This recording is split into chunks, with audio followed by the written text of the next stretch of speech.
అందరికీ నమస్తే. అందరు మంచిగా ఉన్నారా? ఈశ్వరప్ప హోమియో క్లినిక్ సమర్పించు ధూమ్ధామ్ ముచ్చట. ఇక ముచ్చట్లు షురువు చేద్దాం. అన్యాయం పాడుగాను, తప్పు చేసుడు, ఆ తప్పు నుంచి ఎట్లా తప్పించుకోవాలా అని తోవలు దేవులాడు. ఇది ఇప్పుడు సెంటర్ మంత్రి బండి సంజయ్ పుత్రరత్నం బండి భగీరథ్ తీరు. బండి సంజయ్ కొడుకు మీద ఫోక్సో కేసు పడ్డది కదా, కానీ ఇంతవరకు అరెస్టు చేసింది లేదు. ఆ అరెస్టును ఆపుతున్నది ఎవరో, ఎందుకు అరెస్టు చేస్తలేరో చిన్న పోరని కూడా అర్థమవుతున్నది. అదే సాదాసీదా జనాలు చేస్తే గిట్లని చేతురా. ఇప్పుడు కేసు ఏడిదాకా వచ్చింది, పోలీసులు ఏం చేస్తుర్రు అరుచుకుందంటారు. మన సెంటర్లో ఉన్న బీజేపీ సర్కారు ఏమంటుందోలా, బేటీ బచావ్ బేటీ పడావ్ గిదే కదా. కానీ ఇప్పుడు మారింది, బేటా బగావ్ బేటా బచావ్ గిదే నడుస్తున్నది. అంటే తప్పు చేసిన కొడుకును దాచిపెట్టి మంచిగా కాపాడుకోరి అంతే కదా. బండి సంజయ్ సార్ వారి పుత్రరత్నాన్ని అటు భూపాటి చేయిపాటి ఎట్లా కాపాడుతుందో అందరు చూస్తూనే ఉన్నారు. ఆ మనిషి మీద 4-5 రోజుల కిందనే ఫోక్సో కేసు అయింది. ఆ కేసు పడ్డోళ్ళను జల్దీగా అరెస్ట్ చేయాలి, కానీ అయిందా? అసలు బండి సంజయ్ సారు ఇంటికన్నా పోయిరా? అసలు కాంసే ఆ భగీరథ్ అనే మహానుభావుని ప్రశ్నించిరా? ఏం లేదు. ఆక్పాకాలే మా కథ అవుతున్నది. అన్యాయం ఇది. మోసపోయినామని ఆడపిల్ల కుటుంబం గొంతు సించుకొని పోలీస్ స్టేషన్ల చుట్టూ తిరుగుతున్నా న్యాయం మాత్రం జరుగుతలేదు. చేసిన కార్యం చాలదని ఇక ఇప్పుడు ఉల్టా బండి భగీరథే హైకోర్టుకు పోయిండు. ముందస్తుగానే బెయిల్ కావాలన్నట ఆయనకు. దీని మీద మే 14వ తారీఖు నాడు కోర్టు విచారణ చేస్తుందట.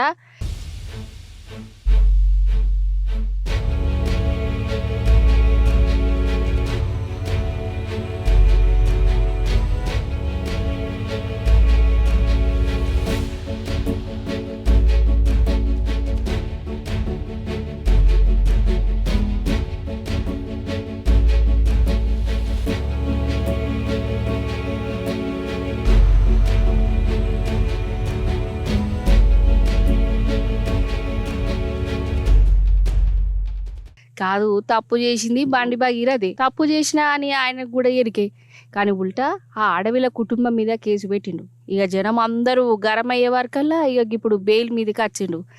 ఇవన్నీ కాదు, ఆడవిల మీద నిజంగా ఇచ్చుతుంటే దేశం కోసం ధర్మం కోసం అని మాట మనసులకి వచ్చేది. అయితే బండి సంజయ్ సారు ఏం చేయాలి? నా కొడుకు తప్పు చేసిండు, విచారణ చేయురి, అరెస్ట్ చేయరు అని ఈయననే పోలీస్ టౌన్కు పట్టుకుపోవాలి. కానీ ఈడ ఏమవుతున్నది, కొడుకును కాపాడుకునేందుకు ఉల్టా ఆడవిళ్ళ కుటుంబాన్ని బద్నాం చేస్తున్నారు. ఏడ వార్త రాకుండా మీడియా ఊళ్ళను కమ్మినట్టు చేసిరు. ఏమనంటే కుట్ర అంటుండు, కుతంత్రం అంటుండు. అది కుట్రనో కుతంత్రమో. అక్కడ ఒక మైనర్ ఆడవిళ్ళ కంప్లైంట్ ఇచ్చిందంటే నిజాలు బయట పెట్టేటాటు పోలీసులకు సపోర్ట్గా ఉండాలి కదా. కానీ కొడుకేమో కానరాకుండా వేయిండు. అసలు భగీరథు లేడట, దాచిపెట్టిరని అడ్డురు. మరి గట్ల దాచిపెట్టవచ్చునా? కొడుకు ఏడికి పోయిండని ఆయనకు తెలియదా? ఇదేనా బేటీ బచావ్ సిద్ధాంతం? ఇడ రేవంత్ సర్కార్ పనితనం కూడా చూడురి. నిజంగా అరెస్ట్ చేయాలంటే ఎంతసేపు వల్ల అయినా ఎందుకు చేస్తలేరు? ఎవరు అడ్డం పడుతురు? అదే సాదాసీదా జనాలు చేస్తే గిట్టనే ఉంటుందా? అంటే మామూలు జనాలకు ఒక న్యాయం, ఇసంటి రాజకీయ లీడర్లకు ఈ తీర్ల న్యాయమా? గిట్లనే గర్మవుతురు పబ్లిక్. ఇప్పుడు కాంగ్రెస్ బీజేపీలో ఉన్న మహిళా లీడర్ల గురించి జర్నంత చెప్పుకోవాలి. ఆడపిల్లలు హక్కులు, మహిళలకు అన్యాయం కానీయం అని తాపకోసారి ముచ్చట్లు చెప్తూనే ఉంటారు కదా. ఇక సోషల్ మీడియాలను అయితే పోతేగా ఖండిస్తారా? కానీ ఇప్పుడు చిత్రంగా చూడండి, బండి సంజయ్ కొడుకు మీద ఫోక్సో కేసు పడ్డా ఆడపిల్ల అన్యాయమైన ఒక్కలంటే ఒక బీజేపీ మహిళా లీడరు మాట్లాడతలేరు. ఇంకా చిత్రం ఏంటంటే చేయిపాటిలో ఉన్న మహిళా లీడర్లు కూడా ఇప్పటిదాకా నోరెత్తలేదు, మౌన దీక్ష పట్టిరు. ఎందుకు కావచ్చు? దోస్తాన్ కోసమా? పువ్వుపాటికి కోపం రానియద్దనా? సీతక్క, ఓ సీతక్క, ఉన్నవా రాష్ట్రంలో? మౌన దీక్షలా కూర్చున్నావా అక్క? బండి సంజయ్ కొడుకు చేసిన ఘనకార్యం ఇంకా తెలియలేదా అక్క? ఒక్క మాట మాట్లాడతలేవు. అధికారంలో ఉన్నది మీ పార్టీనేనా? కేసులు ఉన్నది బీజేపీ సెంట్రల్ మినిస్టర్ కొడుక. అన్యాయం అయిపోయింది ఒక మైనర్ ఆడవిల్లనేనా? మరి ఈ అన్యాయాన్ని ప్రశ్నించవా అక్క? మహిళల గౌరవం గురించి మాట్లాడే మన ఇంకో మంత్రి కొండా సురేఖక్క ఎటువాయ్? అక్క కుయ్యటలేదు, అక్కడు మౌన దీక్ష పట్టింది. అయ్యింది కొంపదీసి బండి సంజయ్ కొడుకు చేసింది కరెక్ట్ అని ఫిక్స్ అయ్యారా? ఎట్లా ఒక్క మాట మాట్లాడతలేరు ఆడవిల్లల తరపున? ఈ భగీరథ్ మీద కేసు పడి 4 వద్దులు అవుతున్నది. ఒక్కలంటే ఒక్క మహిళ మంత్రి అన్న మాట్లాడిరా? ఒక్క మహిళా కాంగ్రెస్ లీడర్ అన్న నోరు తెరిచిరా? ఇది అన్యాయం, బండి కొడుకు చేసింది తప్పు అని అసలు ఆ జిగరేది ఇత్తలేరు. అంటే ఏమనుకోవాలి? బీజేపీ బండి సంజయ్ సారు నారాజు కావద్దని కాంగ్రెస్ మహిళా లీడర్లు అనుకుంటున్నారు అన్నట్టే కదా. అంటే మనం దోస్తులు గట్లెట్లా అనుకోవచ్చునా? మనం ఏ చూడలేదు, మనకేం తెలియదు, అసలు ఏం జరగనట్టే ఉందామని కూడా బాలుక్కొని ఉన్నట్టే కొడతలేదా గిట్లని చెప్పుకుంటారు జనాలు.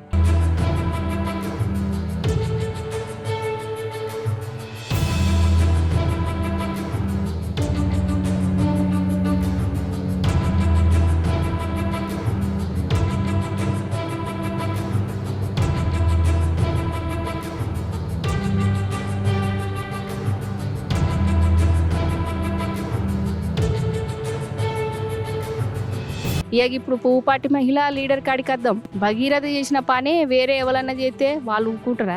దేశం కోసం ధర్మం కోసం అనుకుంటా మహిళా లీడర్లు ఒక డిమాండ్లు పెడతారా? అరెస్టులు చేయాలి అంటారు, ఉరిశిక్ష అంటారు, వెనుక ఉండంటారు, దేశం నాశనం అయిపోతుంది అంటారా? ఆడపిల్లలకు రక్షణ లేదని రోడ్ల మీదకి వస్తారు. మరి ఇప్పుడేమా? మరి బండి సంజయ్ కొడుకు 15 ఏళ్ళు కూడా లేని ఒక ఆడపిల్లను గన్నిమట్ల గంత ఘోరంగా అన్యాయం చేస్తే వాళ్ళు ఎందుకు నోరెత్తుతలేరు? ఇక వీళ్ళందరూ ఒక డైలాగ్ అయితే నేర్పిరు, చట్టం తన పని తాను చేసుకోబోతున్నది, నిజం నిలకడ మీద తెలుస్తుందని చెప్పుకొత్తురు. ఇదేమన్నా తెలివిగల ముచ్చట్నేనా? ఆడ ఫోక్సో కింద కేసు అయింది. ఈ కేసులో ఆడపిల్ల సమ్మతి అవసరం కూడా లేదు. తప్పు తప్పే. ఆమె సమ్మతి ఇచ్చినా ఇయ్యకున్నా మైనర్ ఆడపిల్లను కోసపుచ్చుకుందంటే ఇది నేరం కిందనే వస్తుంది. గాంధీ తెలియదా ఈ మహిళా లీడర్లకు? ఇప్పుడేమో నిజం నిలకడ మీద తెలుస్తుంది అని అంటున్నారు. మరి నొత్తులు వేరే వేరే వాటికి కూడా గిట్లనే అనుకోపోయారు. నిజం నిలకడ మీద తెలుస్తుంది, చట్టం తన పని తాను చేసుకోబోతుందని. అప్పుడెందుకో గిసంటి మాటలు చెప్పుకుంటా సైలెన్స్ ఉండాలి. ఇక ఇప్పుడు ఇవన్నీ యాదికి వచ్చినాయా? ఒక్క మాటనైనా ఎందుకు మాట్లాడతారు లేరు? అంటే మనోళ్ళు తప్పు చేస్తే గిట్లా, మనోళ్ళు చేస్తేనేమో గట్లు.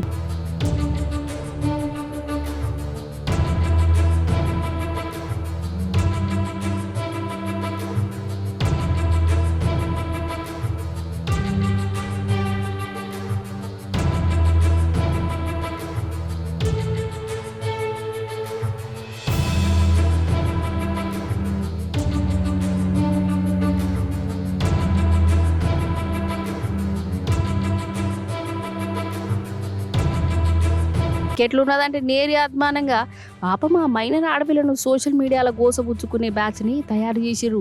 కొన్ని పువ్వుపాటి సోషల్ మీడియాలు బండి సంజయ్ ఫ్యాన్స్ ఏం చేస్తున్నారంటే అసలు భగీరథ చేసింది తప్పే కాదు, ఆమెకు దిక్మాలిన అలవాట్లు ఉన్నాయి, పాపం ఈ పిల్లగాన్ని అన్యాయం గిరికిస్తురని రీల్స్ పోస్టులు పెట్టించే కథ నడుపుతుర్రు. అంటే చూడిగా ఎంత అద్మానంగా ఉన్నదో. అంటే ఈడ అన్యాయం అయితే అన్యాయమైంది అని కూడా చెప్పొద్దు.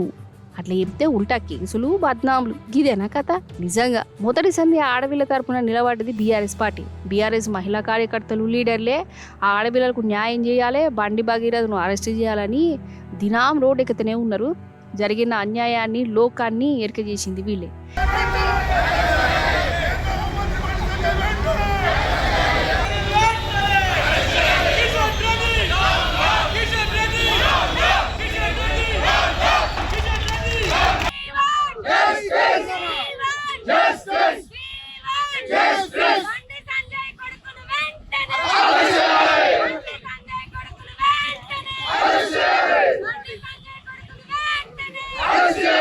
ఇమ్మీడియట్గా భగీరథను అరెస్ట్ చేయాలి.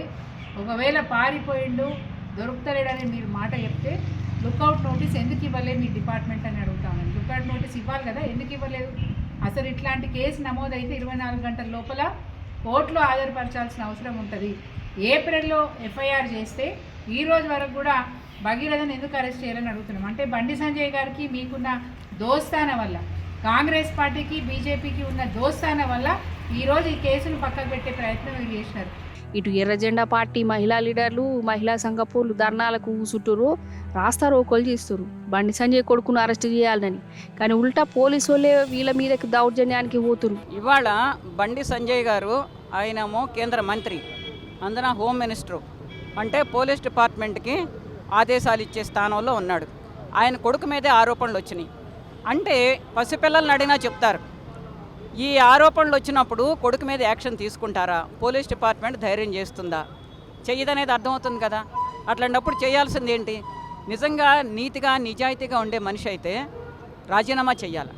రాజ్యాంగానికి కట్టుబడి ఉన్న మనిషి అయితే, ప్రజల యొక్క ప్రాథమిక హక్కులకి పౌర హక్కులకి, ఏదైతే బేటీ బచావ్ బేటీ పడావ్ అంటున్నావు వీటన్నిటికీ కట్టుబడ్డ మనిషి అయితే నువ్వు రాజీనామా చేసి కొడుకుని తీసుకొచ్చి పోలీస్ స్టేషన్లో అప్పచెప్పాలా. కొడుకు మీద యాక్షన్ తీసుకోమని చెప్పాలా.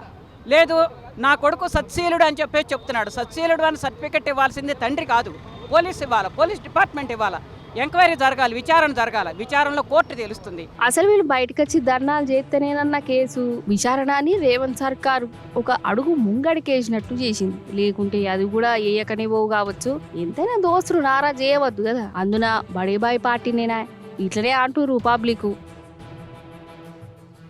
అన్నట్టు మన మోడీ సారు మొన్న మనల్ని ఇక ఇద్వర్ సంధి బంగారం కొనకని చెప్పే కదా, మరి కొనుడు బంద్ చేస్తుర్రా? గదే కాదు, పెట్రోల్ డీజిల్ కూడా వాడద్దు, అంత కరెంటు బ్యాటరీలే వాడాలి, ఆఫీసులలో కూడా పోవద్దు, పెట్రోల్ వేస్ట్, ఇంట్లో ఉండే పని చేసుడు నయమని చెప్పుకొచ్చే కదా. మరి కొలువులు చేసేటోళ్ళు ఏమంటుర్రు, కంపెనీలు ఏమంటున్నాయి? మోడీ సార్ మాట వింటురా? ఆయన గట్టనే చెప్తాడు తీ అని ఇన్నట్టు చేస్తారా? పారి అరుచుకుందాం. మన మోడీ సారు ఇక మళ్ళీ కరోనా కాలంకు పోవాలి అని చెప్పే కదా. అయ్యో గదేనోలా కొలువులు చేసే తాతకు ఆఫీసులకు పోవుడు బంధు పెట్టురి, ఇండ్లలోనే పనులు చేసుకొని పెట్రోల్ డీజిల్ ఎక్కువ వాడద్దు అని ఇట్లా చెప్పిండు కదా. ఇంకేమున్నది, ఇక కొందరు రంగాలకు దిగిరు. సాఫ్ట్వేర్ కంపెనీలు పనిచేసే ఒక అక్కనైతే కంపెనీలకు మెయిల్ కూడా పెట్టింది. ఇట్లా సంగతి మోడీ సార్ ఇంట్లోనే ఉండి పని చేయమన్నాడు, ఇక నేను ఆఫీస్కు రాను, దేశం కోసం ధర్మం కోసం ఇంట్లోనే పని చేస్తా అని కార్డు రాసిందల్లా. మరి చదివి కంపెనీ వాళ్ళు ఏమన్నారు, జీతం కూడా మోడీ సార్ని అడుక్కోపో అంటారో, లేకుంటే జీతం తీసుకోకుండా ఇంట్లో ఉండే పని చేసుకో అని అన్నారా మనకు తెలియదు. ఇక ఇంకో దిక్కు పెట్రోల్ డీజిల్ వేస్ట్ చేయొద్దు, కార్లు ఎక్కువ వాడదని మోడీ సార్ చెప్పినాక కూడా గదే పువ్వు పార్టీ లీడర్లు మాత్రం కాన్వాయ్లు గీన్వాయ్లతోని ర్యాలీల మీద ర్యాలీలు తీస్తురు అని పబ్లికే బనాయిస్తురు. అయితే రాజకీయ లీడర్లు గట్ల చేస్తే ఇక మధ్యప్రదేశ్ హైకోర్టు జడ్జి సార్ మాత్రం ఇదిగో సైకిల్ మీదనే కోర్టుకు పోయిండోళ్ళ. అగ చూడు, ఈయన హైకోర్టు జడ్జి సారే మోడీ సార్ చెప్పిండని సైకిల్ పట్టిండు.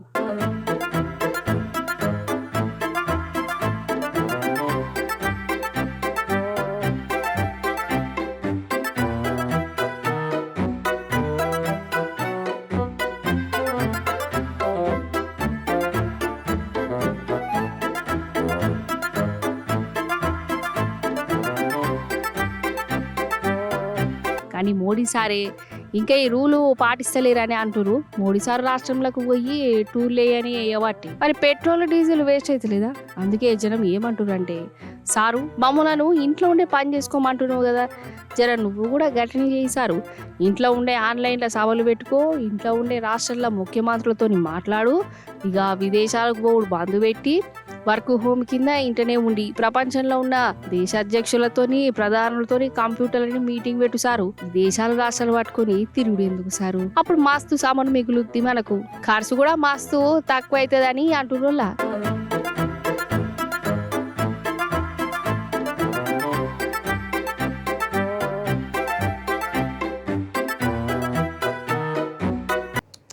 ఎంత అన్యాయం ఇది కాదులా. కష్టపడి చదివి పరీక్ష రాసి ఇక రేపో మాపో రిజల్ట్లు వస్తాయి, మంచి సీట్ వస్తుంది అని ఎదురు చూసే వాళ్ళకు పరీక్ష క్యాన్సిల్ అయ్యి పేపర్ లీక్ అయ్యి అంటే ఎట్లా అనిపిస్తుంది ఎవరికన్నా?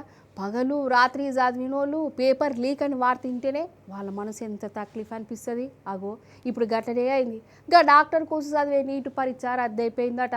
అగో ఒకరు కాదు ఇద్దరు కాదు 23 లక్షల మంది పరీక్ష రాసిన పిల్లలకు ఇప్పుడు కంటి మీద కునుకు లేకుండా అవుతున్నది. మన కేంద్ర సర్కారు పరీక్షలు పెట్టే తారీఖు గట్టున్నది. మరి లేకుంటే ఏంది? మరి పరీక్షల పేపర్ లీక్ అవ్వడంటే అది సర్కార్దే తప్పు కదా. అయితే డాక్టర్ చదువుల కోసం నీటు పరీక్షలు పెడతారు కదా. మొన్ననే అయినాయి, దేశం మొత్తంలో లక్షల మంది రాసిరు. అయితే ఆ పరీక్షల పేపరు లీక్ అయిందటనోళ్ళ పరీక్షకు ఒక్కరోజు ముందే దగ్గర 100 ప్రశ్నలు బయటకు వచ్చినాయట. రాజస్థాన్లోనే ఈ లీక్ అయిందని అంటారు. ఇక చెప్పు కదా, 100 ప్రశ్నలు ఒక రోజు ముందే బయటకు వచ్చుడంటే ఏందన్నట్టు. అసలు ఈ సర్కారు వాళ్ళు ఏం చేస్తాను, ఈ ఆఫీసర్లు ఏం అమలు చేస్తారు? అసలు ఒక్కొక్క పేపర్కు 10 లక్షలు 20 లక్షలు అనుకుంటా అమ్ముకున్నారటనోళ్ళ. నిజంగా ఇంటుంటేనే కోపం వస్తున్నది. మరి గిట్లా నకలు కొట్టిన వాళ్ళు డాక్టర్లు అయితే కష్టపడి చదివిన వాళ్ళు ఏం కావాలి? కొంతమంది దివారగాలు చేయబట్టి ఇప్పుడు 23 లక్షల మంది మళ్ళా బుక్కులు పట్టాలి, మళ్ళా చదవాలి, మళ్ళా పరీక్షలు రాయాలనా? ఇది ఎంత దిమాగ్ ఖరాబ్ గత చెప్పురుల్లా. ఇట్లా నీటి పరీక్ష పత్రం లీక్ అవ్వడు ఇది ఫస్ట్ సారి కూడా కాదు, 2024లో కూడా గిట్లనే అయింది. మరి అప్పుడే లీక్ అయినప్పుడు మరి ఇంకా జాగ్రత్తగా ఉండాలి కదా, బందోబస్తులు అవి చేయాలి కదా. నేను ఇంత అద్మానమా? ఇక ఇప్పుడు ఈ కేసు సిబిఐకి అప్పచెప్పిరా. ఇక వాళ్ళు పరీక్ష పేపర్ ఏడికెళ్ళి లీక్ అయింది, ఎవరెవరు ఉన్నారు, ఎంత పైసలు తిన్నారు, ఇవన్నీ బయట పెట్టే పనులు ఉన్నారట. గవన్నీ బయటికి వచ్చే వరకల్లా మళ్ళా పరీక్షలు రాసిన వాళ్ళు డాక్టర్లు కూడా అయిపోతారు కావచ్చు. వెనకటంటే పెండ్లైపోయినాక పెండ్లి పిల్లను ఎడ్ల బండి మీద దోలుకపోయేటోళ్ళు. ఇక కొందరు బస్సులల్లో రైళ్ళ బండ్లలో పట్టుకుపోతారు. ఇక ఇప్పుడు కార్లలో పట్టుకుపోతురు కదా. అయితే ఒక ఊర్లే ఒక డ్రైవర్కు లగ్గమైంది వల్ల ఆయన ఇంటామను ఫస్ట్ సారి ఎట్లా దోలుకోపోయింది ఎరికేనా చూడురి మీరే. ఆహా, పెళ్లి పిల్లగాడు ఏడ కూర్చున్నారో చూడురోళ్ళు. ఇదేదో ఇన్స్టాగ్రామ్ రీల్ కోసం కావచ్చు. ఈ నడుమ ప్రతి ఒక్కరు దిమాక్ లేని పనులు బాగా చేస్తుర్రు అనుకోగల్లా. ఇది రీల్ కోసం కాదు. నిజంగానే ఈ పెళ్లి కొడుకు పెళ్లి పిల్లను ఇట్లా బుల్డోజర్ మీద తోలుకోబోతుండల్లా. ఆహా నా పెళ్లి అంట, ఓహో నా పెళ్లి అంట అనుకుంటా.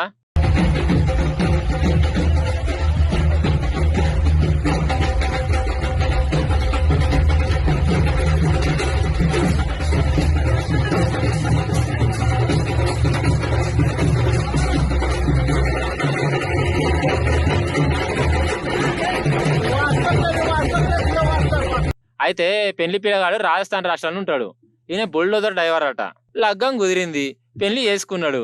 అయితే పెళ్లి అయిపోయినాక ఇంటామని ఇంటికి తెచ్చుకోవాలే కదా. కానీ ఈయననేమో బుల్డోజర్ డ్రైవర్ ఆయే. ఇంట్లోనే గంత పెద్ద బుల్డోజర్ ఉన్నాగా ఇంకా కార్లు ఎందుకు బస్సులు ఎందుకు అని అనుకున్నాడు. దాని మీదనే కూర్చొని భార్యను ఫస్ట్ సారి ఇంటికి తోలుకొచ్చిండు. మంచిగా కరసు కలిసి వచ్చింది. సొంత బుల్డోజర్ మీద ఇంటామెను కూసబెట్టుకొని ఇంటికి పట్టుకొచ్చిన సంబరం కూడా అయిందట ఈ పెళ్లి పిల్లగానికి.